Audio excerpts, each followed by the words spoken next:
हाँ जी। तो कैसे हैं आप सभी लोग। लास्ट क्लास में हम लोगों ने क्वेश्चन किया था जर्नल एंट्री का। आज की क्लास में भी हम लोग एक क्वेश्चन ही करेंगे जर्नल एंट्री का, लेकिन एक थोड़े से डिफरेंट फॉर्मेट से।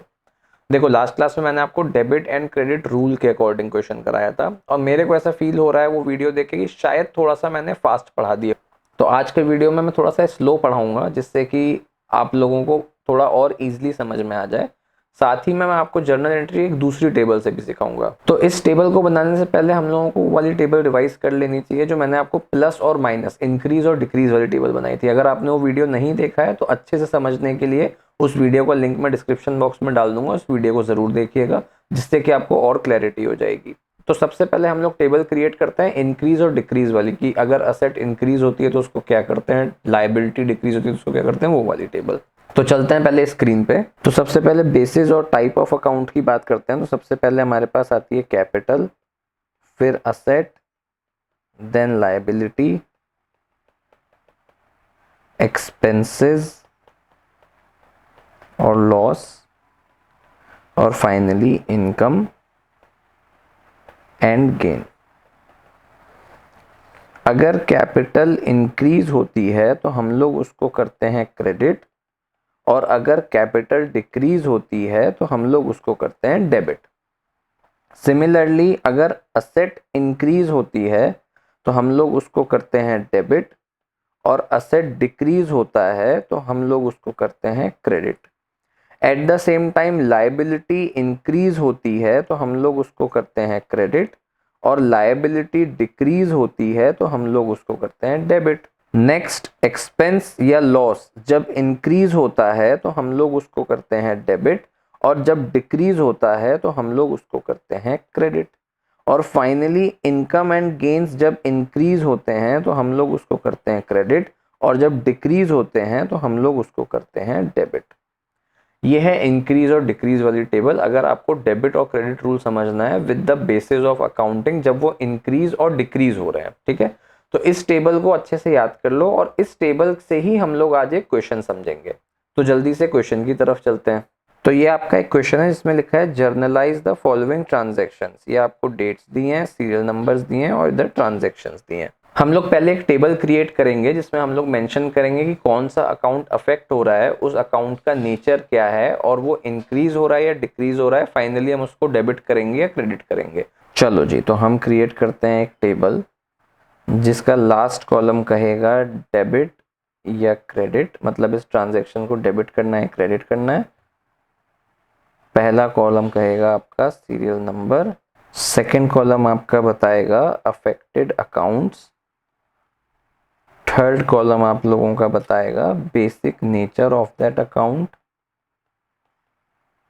नेक्स्ट कॉलम फोर्थ कॉलम आपका बताएगा कि वो अकाउंट इंक्रीज हो रहा है या डिक्रीज हो रहा है, और फाइनली हमें उसको डेबिट करना है या क्रेडिट करना है।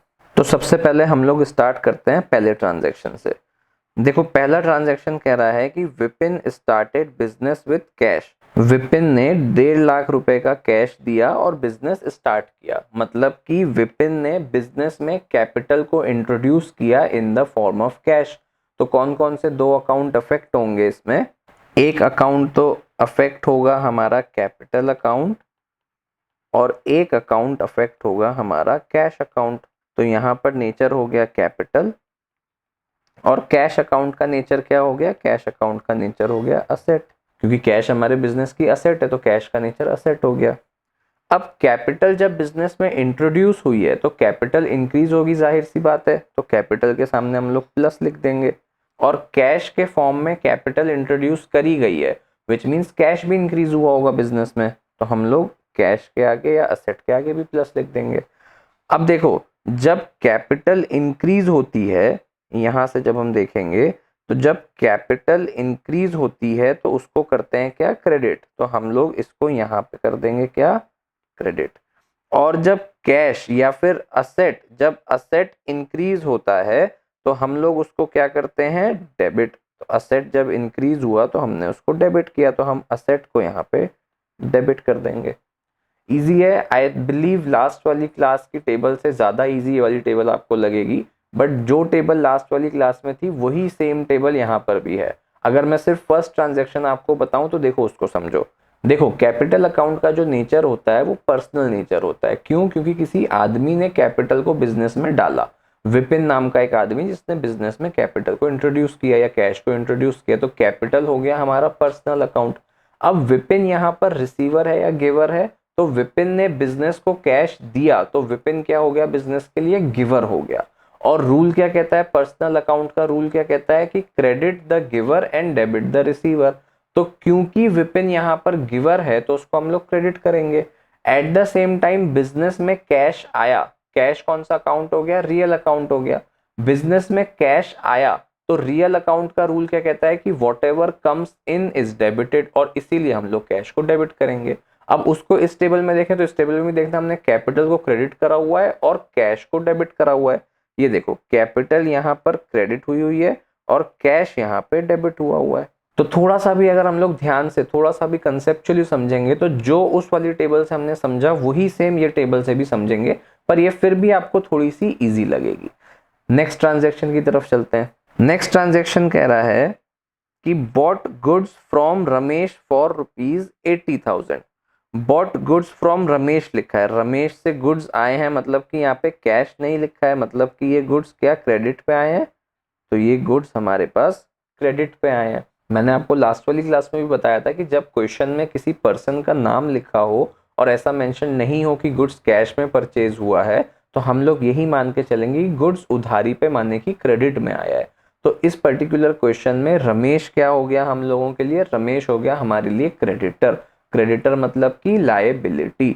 तो कौन कौन से अकाउंट्स अफेक्ट हुए हमारे, एक तो हमारा अफेक्ट हुआ रमेश अकाउंट और दूसरा अफेक्ट हुआ हमारा गुड्स आया यहाँ पे। गुड्स माने कि हम लोगों ने गुड्स को परचेज करा या सेल करा, तो हम लोगों ने गुड्स को परचेज करा। जब भी हम गुड्स परचेज करते हैं तो हम उसको गुड्स कहते हैं क्या, तो नहीं, हम उसको क्या कहते हैं, हम उसको कहते हैं परचेज अकाउंट। तो एक तो हमारा रमेश अकाउंट अफेक्ट हुआ, दूसरा हमारा परचेज अकाउंट अफेक्ट हुआ। रमेश अकाउंट का बेसिक नेचर क्या हो गया, तो रमेश अकाउंट का नेचर हुआ लायबिलिटी। क्यों? क्योंकि ये क्रेडिटर है। और परचेज हमारे गुड्स का नेचर क्या हुआ, तो हमारे गुड्स का नेचर हो गया असेट। अब इस क्वेश्चन में रमेश हमारी लायबिलिटी इंक्रीज हुई क्या, हाँ जी, तो उसको प्लस कर देंगे। असेट इंक्रीज हुआ क्या, हाँ, तो उसको भी प्लस कर देंगे। जब लायबिलिटी इंक्रीज होती है, जब लायबिलिटी इंक्रीज होती है तो उसको हम करते हैं क्रेडिट, तो यहाँ पर हम इसको करेंगे क्रेडिट। और जब असेट इंक्रीज होता है, जब असेट इंक्रीज होता है तो उसको हम करते हैं डेबिट, तो यहाँ पर परचेज अकाउंट को डेबिट कर देंगे। इतना ही सिंपल है इस टेबल में। नेक्स्ट ट्रांजैक्शन पे चलें।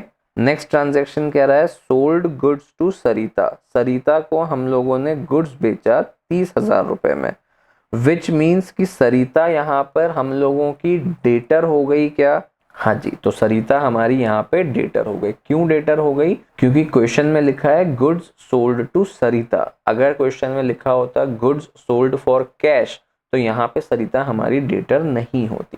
क्वेश्चन में लिखा है goods sold to Sarita, person का नाम लिखा है तो ये पर्सन हो गया हमारा डेटर। डेटर क्या होता है हमारे बिजनेस के लिए? असेट होता है। क्यों? क्योंकि भविष्य में उससे पैसा हमारे पास आना है। ट्रांजैक्शन नंबर 3 में अफेक्टेड अकाउंट्स हुए, एक तो सरिता का अकाउंट और दूसरा सेल्स अकाउंट। सेल्स अकाउंट क्यों हुआ समझ में आया ना, क्योंकि हमारे गुड्स बिजनेस से सेल आउट हुए हैं तो हम लोग गुड्स अकाउंट नहीं लिख सकते, जर्नल एंट्री में हम लोग उसको डिनोट करते हैं सेल्स अकाउंट से। तो सरिता हमारी क्या है? डेटर। डेटर हमारे बिजनेस के लिए होता है asset. At the same time sales हमारे किसका हुआ है? गुड्स का, और गुड्स भी हमारे बिजनेस के लिए क्या होता है? असेट। अब सेल्स में गुड्स तो हुआ है डिक्रीज, तो असेट को कर देंगे यहाँ पर, एक असेट को कर देंगे यहाँ पर माइनस, और डेटर हुआ है इंक्रीज तो एक असेट को कर देंगे प्लस। जब असेट प्लस होती है, जब असेट इंक्रीज होती है तो उसको हम करते हैं डेबिट, और जब असेट माइनस होती है तो उसको हम करते हैं क्रेडिट। ठीक। Next transaction purchased machinery for business. अब ये एक थोड़ा सा समझने वाला ट्रांजैक्शन है। हम लोगों ने मशीन परचेज करी है, कितने की परचेज करी है? तो हमने परचेज करी है 60,000 रुपीज की। क्या क्वेश्चन में मेंशन है कि हमने कैश दिया है या क्रेडिटर है हमारा है क्या? ऐसा कुछ भी मेंशन नहीं है क्वेश्चन में। तो देखो यहाँ पर हम लोगों ने अपने बिजनेस के लिए एक असेट को परचेज किया, तो यहाँ पर पहले तो तुम मेरे को ये बताओ कि यहाँ पर परचेज अकाउंट आएगा या फिर यहाँ पे कोई दूसरे नाम का अकाउंट आएगा। सोचो थोड़ा सा। चलो मैं बताता हूँ। हम लोगों ने बिजनेस में मशीनरी को परचेज किया। अब ये जब मशीनरी परचेज हुई बिजनेस में, तो ये हमारे लिए परचेज अकाउंट के नाम से ट्रीट नहीं होगी। परचेज अकाउंट के नाम से सिर्फ गुड्स को ट्रीट करा जाता है, किसी भी और असेट को हम उसके नाम से ट्रीट करते हैं।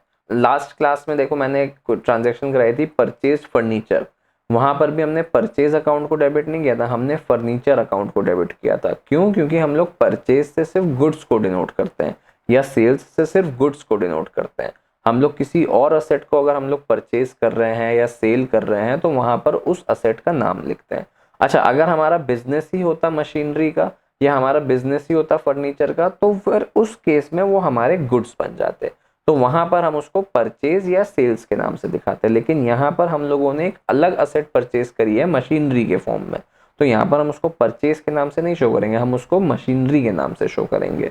अच्छा, फर्स्टली तो ये। सेकेंडली, यहाँ पर हम लोगों ने इस मशीन को क्रेडिट पे परचेज किया या कैश पे परचेज किया, तो मैंने लास्ट क्लास में बताया था अगर क्वेश्चन में कुछ भी मेंशन नहीं है तो हम ये अज्यूम करके चलेंगे कि हमने पैसे देके उस मशीन को परचेज किया है। तो हम लोगों ने कैश दिया और मशीनरी परचेज करी। तो इस ट्रांजैक्शन में अफेक्टेड अकाउंट्स कौन से हो जाएंगे? एक तो होगा हम लोगों का मशीनरी अकाउंट और दूसरा होगा हम लोगों का कैश अकाउंट। मशीनरी हमारी असेट, कैश भी हमारा असेट।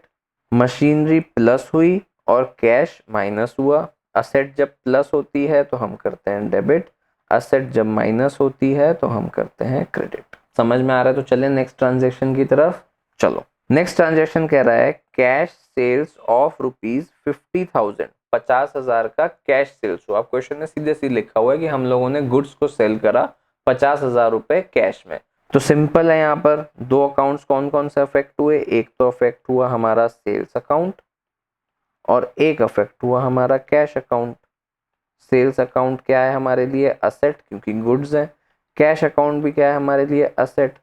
सेल्स हुई मतलब कि गुड्स यहाँ पर क्या हुए? माइनस हुए, डिक्रीज हुए, और कैश हमारे पास आया तो कैश क्या हो गया? प्लस हो गया। अगर असेट माइनस होती है तो उसको हम करते हैं क्रेडिट, और अगर असेट प्लस होती है तो उसको हम करते हैं debit. Easy. Next transaction, received from Sarita ₹20,000। अब देखो यहाँ पर सरिता को हम लोगों ने गुड्स बेचे थे, कितने के? 30,000 रुपीज के, और इन गुड्स का पैसा सरिता के पास से हमारे पास आया। कितना अमाउंट आया? तो 20,000 रुपीज आया। विच मीन्स कि सरिता हमारी डेटर थी और डेटर ने हम लोगों को पैसा दे दिया, मतलब कि क्या डेटर रिड्यूस हुए? क्या? बिल्कुल सही बात, डेटर हमारे रिड्यूस हुए, विच मीन्स कि हमारी असेट रिड्यूस हुई। सेकेंडली, उसने हमें पैसा दिया तो हमारे पास वापस से बिजनेस में कैश आया। कैश आया तो हमारी दूसरी असेट क्या हुई? इंक्रीज हुई। तो इसको ट्रांजैक्शन को लिख लेते हैं। सरिता अकाउंट अफेक्ट हुआ एक तो, और दूसरा कैश अकाउंट अफेक्ट हुआ। दोनों ही का नेचर क्या है? असेट। असेट, सरिता का नेचर असेट क्यों है? क्योंकि वो डेटर है। अब सरिता का अकाउंट तो क्या हो गया? माइनस। डेटर हमारे बिजनेस में से माइनस हो गए और कैश हमारे बिजनेस में प्लस हो गया। असेट जब माइनस होता है तो उसको करते हैं क्रेडिट, और असेट जब प्लस होता है तो उसको करते हैं debit. Next transaction, paid salary of ₹5,000, 5,000 रुपए की सैलरी पे करी। सैलरी हमारे बिजनेस के लिए क्या है? सैलरी हमारे बिजनेस के लिए है एक्सपेंस। तो दो अकाउंट कौन कौन से अफेक्ट होंगे? एक तो अफेक्ट होगा सैलरी अकाउंट और दूसरा अफेक्ट होगा हमारा कैश अकाउंट। सैलरी अकाउंट क्या है हमारा? असेट है या लायबिलिटी है या एक्सपेंस है या इनकम है? तो सैलरी अकाउंट हमारा एक्सपेंस है। एक्सपेंस क्या हुआ? बिजनेस में प्लस हुआ। वैसे ही कैश अकाउंट क्या है हमारा? असेट है, और कैश गया तो कैश हमारा माइनस हो गया। अब देखो, जब भी एक्सपेंस इंक्रीज होता है तो हम उसको करते हैं डेबिट, तो एक्सपेंस जब प्लस हुआ तो हमने उसको कर दिया डेबिट, और जब भी असेट माइनस होता है तो हम उसको करते हैं क्रेडिट। क्लियर है जी? नेक्स्ट ट्रांजैक्शन कह रहा है paid sundry trade expenses of ₹4,000। अब सर ये सन्ड्री ट्रेड एक्सपेंसेस क्या होता है? तो कुछ भी नहीं होता है, एक तरीके का एक्सपेंस होता है। जैसे सैलरी तुम्हारा एक्सपेंस है, वैसे ही सन्ड्री ट्रेड एक्सपेंसेस भी तुम्हारा एक काइंड ऑफ एक्सपेंस है। तो यहाँ पे कौन कौन से अकाउंट अफेक्ट होंगे? एक अकाउंट तो अफेक्ट होगा तुम्हारा सन्ड्री एक्सपेंसेस, और दूसरा अकाउंट अफेक्ट होगा कैश अकाउंट। नेचर की बात करें तो यहाँ साफ मेंशनड ही है क्या है, ये हमारे एक्सपेंसेस हैं, और कैश क्या है, हमारा असेट है। एक्सपेंसेस प्लस हुए और कैश माइनस हुआ। जब एक्सपेंस प्लस होता है तो उसको डेबिट करते हैं, और जब असेट माइनस होती है तो उसको क्रेडिट करते हैं। आ रहा है क्या यहाँ तक समझ में? कोई डाउट तो नहीं है? अगर डाउट है तो कमेंट करके पूछ लेना। चलें लास्ट ट्रांजैक्शन की तरफ। चलो जी, लास्ट ट्रांजैक्शन है रिसीव्ड इंटरेस्ट ऑफ ₹7,000। मतलब कि हमारे बिजनेस में इंटरेस्ट रिसीव हुई। अब होगी किसी चीज की इंटरेस्ट रिसीव हुई है तो हमारे बिजनेस के लिए क्या हो जाएगा, वो इनकम या एक्सपेंस? हमारे बिजनेस के लिए हो जाएगी इनकम। तो कौन कौन से अकाउंट अफेक्ट होंगे? एक तो इंटरेस्ट अकाउंट अफेक्ट होगा, और दूसरा इंटरेस्ट किस फॉर्म में आई होगी? कैश के फॉर्म में, तो कैश अकाउंट अफेक्ट होगा। इंटरेस्ट क्या है हमारे बिजनेस के लिए? इनकम है। और कैश क्या है हमारे बिजनेस के लिए? असेट है। इनकम यहाँ पे इंक्रीज हुई और कैश भी यहाँ पे इंक्रीज हुआ। जब हमारी इनकम इंक्रीज होती है, जब हमारी इनकम इंक्रीज होती है तो उसको हम करते हैं क्रेडिट। तो हमने इंटरेस्ट को तो कर दिया क्रेडिट, और जब हमारा असेट इंक्रीज होता है तो उसको हम करते हैं डेबिट। देख लो, जब हमारा असेट इंक्रीज हुआ तो उसको हमने कर दिया डेबिट, तो इसीलिए यहाँ पर कैश अकाउंट हो गया डेबिट। आया ये टेबल समझ में आई यहाँ तक? अब ये टेबल समझ में आ गई है तो जल्दी से जर्नल एंट्री पास करते हैं और इस क्वेश्चन को भी खत्म करते हैं। जर्नल एंट्री का फॉर्मेट मैंने क्या बताया था? पहले इस फॉर्मेट को क्रिएट करते हैं। हमेशा जर्नल एंट्री फॉर्मेट में ही बनेगी फर्स्टली। सेकेंडली, कोशिश करना कि हर एंट्री के बाद नरेशन लिख के आओ। नरेशन लिखोगे तो उसको हमेशा एक्स्ट्रा मार्क्स मिलेंगे ही मिलेंगे। डेट, पर्टिकुलर्स, एक छोटा सा account LF, debit and credit, दोनों क्या है? ये अमाउंट्स हैं, तो ब्रैकेट में साइन लगा देंगे रुपीस का। पहला transaction, Vipin started business with cash ₹1,50,000। देखो यहाँ पर हमने क्या किया, कैपिटल अकाउंट अफेक्ट हुआ, उसको हमने किया क्रेडिट, और कैश अकाउंट अफेक्ट हुआ, उसको हमने किया डेबिट। रूल क्या है जर्नल एंट्री का कि सबसे पहले डेबिट एंट्री पास होगी और उसके बाद क्रेडिट एंट्री पास होगी।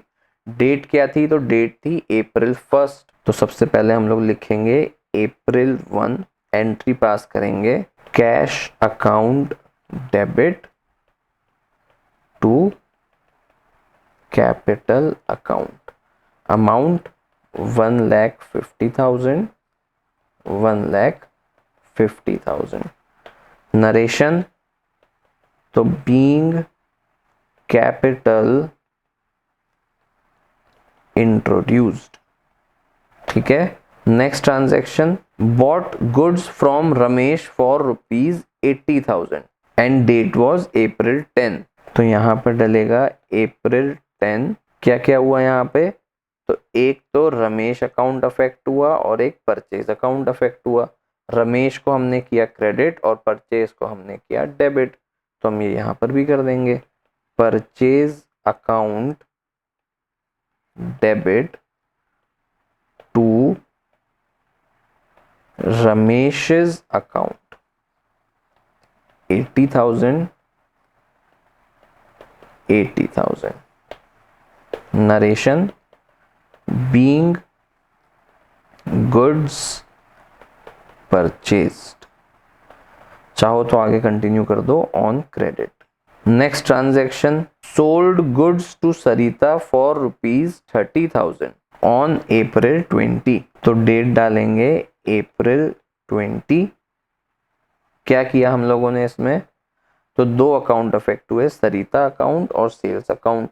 सरिता को तो हमने करा डेबिट और सेल्स को हमने करा क्रेडिट, तो यहाँ पर क्या एंट्री पास हो जाएगी? एंट्री पास हो जाएगी Sarita debit to sales account 30,000, 30,000। Narration क्या हो जाएगा, being goods sold on credit. आ रहा है क्या समझ में आता? कोई डाउट तो नहीं है? डाउट अगर हो तो कमेंट्स में पूछ लेना। नेक्स्ट ट्रांजेक्शन की तरफ चलते हैं। नेक्स्ट ट्रांजेक्शन कह रहा है purchased machinery for business for ₹60,000 on April 24। तो पहले तो हम लोग यहाँ पे डेट डालते हैं, April 24। अब देखते हैं कौन कौन से अकाउंट्स अफेक्ट हुए। तो एक तो मशीनरी अकाउंट अफेक्ट हुआ, एक कैश अकाउंट अफेक्ट हुआ। मशीनरी को हमने करा डेबिट और कैश को हमने करा क्रेडिट। तो ये यहाँ पर कर देते हैं। एंट्री हम लोग पास करेंगे, machinery account debit to cash account 60,000। Narration क्या आएगा, बीइंग मशीनरी परचेज्ड। ठीक है जी। Next transaction, cash sales for ₹50,000 on April 27। April 27। और फिर देखेंगे कि अफेक्ट क्या क्या हुआ। तो एक तो अफेक्ट हुआ सेल्स अकाउंट, दूसरा अफेक्ट हुआ कैश अकाउंट। सेल्स अकाउंट को हमने करा क्रेडिट और कैश अकाउंट को हमने करा डेबिट। ये चीज़ हम लोग यहाँ पे लिख देते हैं। तो cash account debit to sales account, amount it was 50,000 and 50,000. Next transaction is received from Sarita ₹20,000 on April 29। सरिता से 20,000 रुपए आए। सरिता हमारी थी डेटर, तो उससे 20,000 रुपए आए। कब आए? तो April 29। और हम लोग यहाँ पर चेक करें तो सरिता अकाउंट अफेक्ट हुआ है और कैश अकाउंट अफेक्ट हुआ है। सरिता अकाउंट को हमने करा है क्रेडिट और कैश अकाउंट को हमने करा है डेबिट। तो हम लोग क्या एंट्री पास करेंगे? हम लोग एंट्री पास करेंगे कैश। अच्छा, लास्ट वाले का नरेशन नहीं लिखा क्या? नरेशन लिख दो इसमें, being goods sold for cash. इस ट्रांजैक्शन को पूरा करेंगे तो cash account debit to Sarita's account, amount 20,000 and 20,000। इसका नरेशन क्या होगा? तो being cash received from debtor या सरिता, जो चाहे तुम लिखो। नेक्स्ट ट्रांजैक्शन कह रहा है कि paid salary of ₹5,000 on April 30। तो पहले हम लोग डेट लिखते हैं April 30। कौन से अकाउंट्स अफेक्ट हो रहे हैं? तो एक तो सैलरी अकाउंट, दूसरा कैश अकाउंट। सैलरी अकाउंट को हम क्या करेंगे? डेबिट, और कैश अकाउंट को हम करेंगे क्रेडिट। तो एंट्री क्या हो जाएगी? Salary account debit to cash account, amount 5,000 and 5,000। Next transaction, paid sundry trade expenses of ₹4,000 on April 30। तो डेट लिखेंगे हम लोग April 30। कौन से अकाउंट्स अफेक्ट हो रहे हैं? तो सन्ड्री एक्सपेंस अकाउंट और cash account. Sundry expense account को हमने करा डेबिट और कैश अकाउंट को हमने करा क्रेडिट। इसको यहाँ पर परफॉर्म कर देते हैं एंट्री को। तो trade sundry expense account debit to cash account 4,000। Narration लिखना मैं भी भूल जा रहा हूँ, आप लोगों को याद रखना है। इसका होगा बीइंग सैलरी पेड और इसका होगा being sundry expense paid. Last transaction की तरफ चलते हैं। लास्ट ट्रांजैक्शन कह रहा है कि received interest of ₹70,000 on 30th April। 30 अप्रैल को देखो 3 ट्रांजैक्शन हुए हैं, तो 30th April को ही इंटरेस्ट भी रिसीव हुआ है। चलो जी, पहले तो हम लोग डाल देते हैं April 30 डेट। अकाउंट्स कौन सा अफेक्ट हुए देखते हैं। एक तो अफेक्ट हुआ इंटरेस्ट अकाउंट, दूसरा अफेक्ट हुआ कैश अकाउंट। इंटरेस्ट अकाउंट को हम करेंगे क्रेडिट और कैश अकाउंट को हम करेंगे डेबिट। हमेशा डेबिट एंट्री पहले आती है, तो पहले आएगा cash account debit to interest account. Amount was 7,000 and 7,000. Narration being interest received। ठीक, तो इस तरीके से क्वेश्चन सॉल्व होता है जर्नल एंट्री का। हम लोगों ने क्वेश्चन सॉल्व करा इस टेबल की हेल्प से, और ये टेबल हमें कहाँ से मिली थी, ये टेबल हमें मिली थी इस पर्टिकुलर टेबल से। तो आप लोग दोबारा से इस क्वेश्चन को एक बार रिवाइज करना, जिससे कि आप लोगों को थोड़ी सी और क्लैरिटी आएगी। और आई गेस आज की क्लास में हम लोगों ने थोड़ा सा ज़्यादा अच्छे से समझा है। आज की क्लास को यहीं ख़त्म करते हैं। नेक्स्ट क्लास में थोड़े से और डिफिकल्ट लेवल ऑफ क्वेश्चन की तरफ चलेंगे। वीडियोज़ अगर आपको अच्छी लग रही हैं तो चैनल को लाइक करिए, सब्सक्राइब करिए, कमेंट करिए कोई डाउट हो या वीडियोज़ कैसी लग रही हैं उस बारे में, और अपने फ्रेंड्स के साथ शेयर कीजिए। मिलता हूँ मैं आप लोगों से नेक्स्ट वीडियो में।